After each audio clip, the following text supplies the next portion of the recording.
سورۃ الفجر ایک رکوع 30 آیات پر مشتمل مکی صورت ہے اور ترتیب مصحف کے اعتبار سے سورۃ الفجر کا نمبر 89 ہے 89۔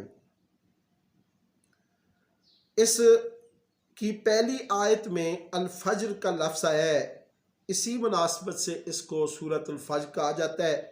ابتدا میں اللہ رب العزت نے قسمیں کھا کر کافروں کی گرفت کرنے اور عذاب دینے کا اعلان فرمایا ہے، اور اس صورت میں یہ بتلایا گیا کہ قوموں کی تباہی ان کے برے اعمال کے نتیجے کے بدلے میں ہوتی ہے اور آخرت کی سزا دنیا کے اعمال کا نتیجہ ہے۔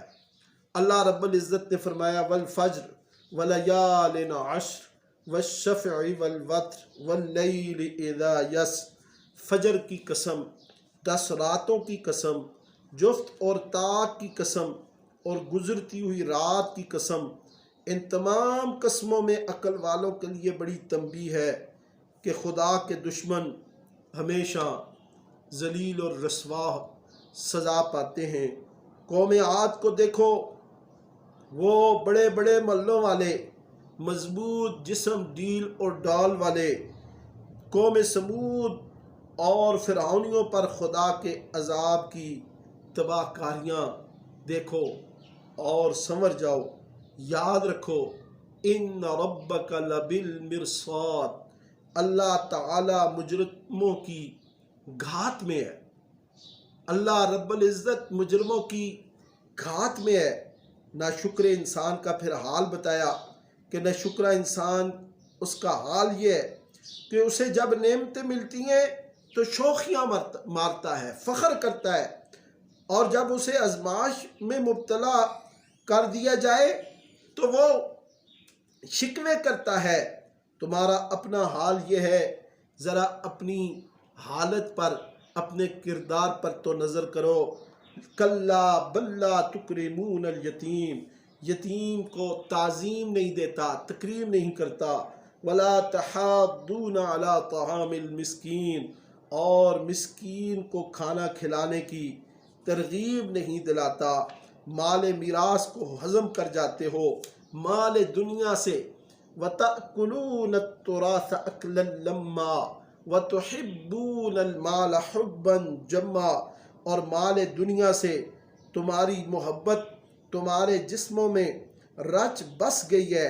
بتاؤ اس دن تمہارا کیا حال ہوگا جب زمین ریزہ ریزہ ٹکڑے ٹکڑے کر دی جائے گی، جلال الہی کا ظہور ہوگا، جہنم تمہارے سامنے ہوگی۔ اس وقت تم نصیحت کو یاد کرو گے لیکن عمل نہیں کر سکو گے، اس وقت تمہیں کوئی فائدہ نہیں ہوگا۔ اس وقت تم کہو گے کہ کاش آخرت کے لیے ہم نے کچھ کیا ہوتا۔ اللہ رب العزت اس دن تمہیں ایسی سزا دے گا کہ کسی کو ایسی سزا نہیں ملے ہوگی۔ آخرت کی سزا سے وہی بچے گا جس کو موت کے وقت کہا جائے گا یا ایتھا النفس المطمئنہ ارجعی الی ربک راضیۃ مرضیہ فادخلی فی عبادی وادخلی جنتی۔ اے وہ جس کا دل اپنے رب کی توحید اور اطاعت پر جمع رہا، چل اپنے رب کی طرف، تو اس سے راضی، وہ تجھ سے راضی۔ مل جا میرے بندوں میں، مل جا تو میرے بندوں میں اور داخل ہو جا میری جنت میں۔ پھر سورۃ البلد ہے، اس کا ایک رکوع 20 آیات پر مشتمل یہ مکی صورت ہے، اور اس کی پہلی آیت میں لفظ بلد آیا ہے، اسی وجہ سے اس سورت کا نام سورۃ البلد رکھا گیا ہے۔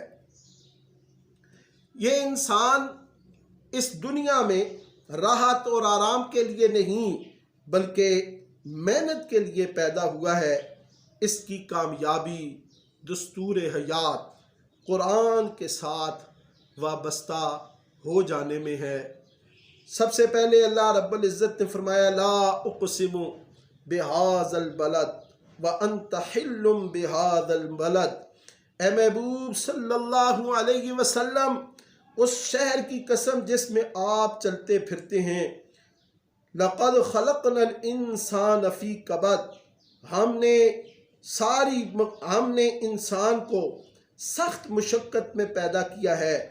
یہ انسان خیال کرتا ہے کہ اس پر ہمارا کوئی قابو نہیں، اس نے ڈھیروں مال خرچ کر ڈالا ہے، اس کا خیال ہے کہ اسے کوئی نہیں دیکھتا۔ کیا ہم نے اس کو 2 آنکھیں نہیں دیں، زبان نہیں دی، 2 ہونٹ نہیں دیے؟ ہم نے دونوں رستے بتلا دیے ہیں، ایک اچھا دوسرا برا، ہدایت اور گمراہی اس کے سامنے رکھ دی ہے۔ جو شخص گھاٹی میں سے ہو کر نہ نکلا، گھاٹی کیا ہے؟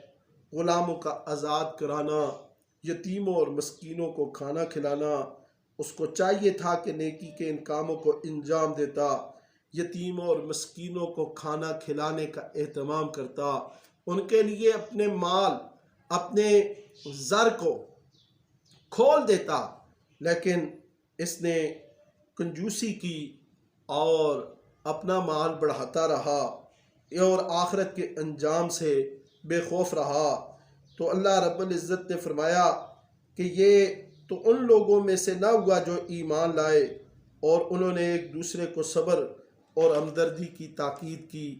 اگر یہ ان میں شامل ہوتا تو یہ دانے ہاتھ والے تھے، کافر بائیں ہاتھ والے ہیں، ان کو دوزخ میں بھر کر دروازے بند کر دیے جائیں گے اور ان پر آگ چھائی ہوئی ہوگی، علیہم نار مؤصدہ۔